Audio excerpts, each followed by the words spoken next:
یونس علیہ السلام دریا میں مچھلی کے پیٹ میں اندھیرے در اندھیرے میں دعا کرتے ہیں لا الہ الا انت سبحانک، خدا تو ہی بچانے والا ہے، انی کنت من الظالمین، مجھ سے تو کچھ زیادتی ہو گئی، فاستجبنا لہ، ہم نے اس کی دعا قبول کی، ونجیناہ من الغم، اور اس غم سے بچایا، وکذالک ننجی المؤمنین، اس طرح ہم مومنوں کو بھی بچائیں گے۔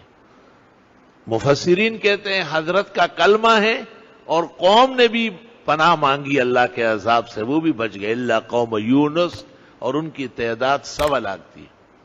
ارسلناہ الی 100,000 او یزیدون، علماء دین کہتے 1,25,000 دفعہ۔ آیت کریمہ حل مشکلات کے لیے اکسیر ہے، کلمہ حضرت کا ہے، تعداد قوم کی ہے۔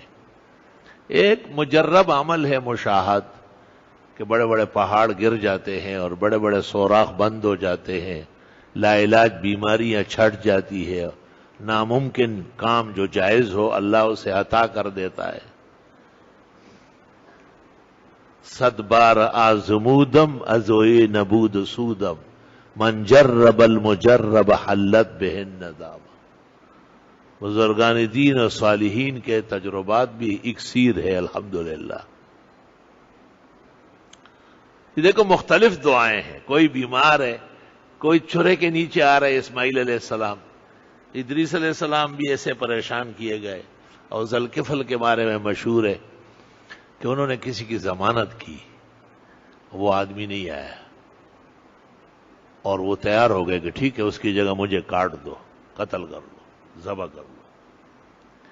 اتنے میں اللہ تعالیٰ نے قدرت کا نظارہ دکھایا، تو اللہ اس لیے فرماتے ہیں کہ یہ ثابت قدم لوگ تھے، یہ حق کے راستے سے پیچھے ہٹنے والے نہیں تھے، تو ان کی طرح دعائیں مانگو، میں تم سے بھی وہی سلوک کروں گا، احسان اور مہربانی سے پیش آؤں گا۔ کبھی کہتے ڈوب گیا تھا، جانور کھا گیا تھا، پیٹ میں چلا، کتنا مشکل مرحلہ ہے، اللہ فرماتے میں نے بچا لیا۔ اور سورۃ صافات میں ہے اگر وہ یہ کلمات نہ پڑھتے لَلَبِثَ فِي بَطْنِهِ إِلَىٰ يَوْمِ يُبْعَثُونَ، قیامت تک مچھلی کے پیٹ میں رہتے۔ تو اتنی بڑی مشکل جو قیامت تک چل سکتی ہو، کلمات ایسے ہیں جو ان کو چھوٹا کر کے آدمی کو باہر لے آئے۔ قرآن سے سبق لینا چاہیے، اللہ اس لیے کہتے ہیں فَلَا يَتَذَكَّرُونَ فَلَا يَتَدَبَّرُونَ الْقُرْآنَ، قرآن شریف کے مضمون کو سوچ لو ذرا۔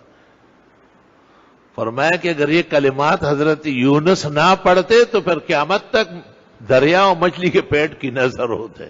لوگ کہتے جی مچھلی بھی قیامت تک رہتی، خدا کے لیے مشکل ہے کیا؟ ایک کے بعد دوسری تیسری چلتے چلے جاتے۔ لا الہ الا اللہ۔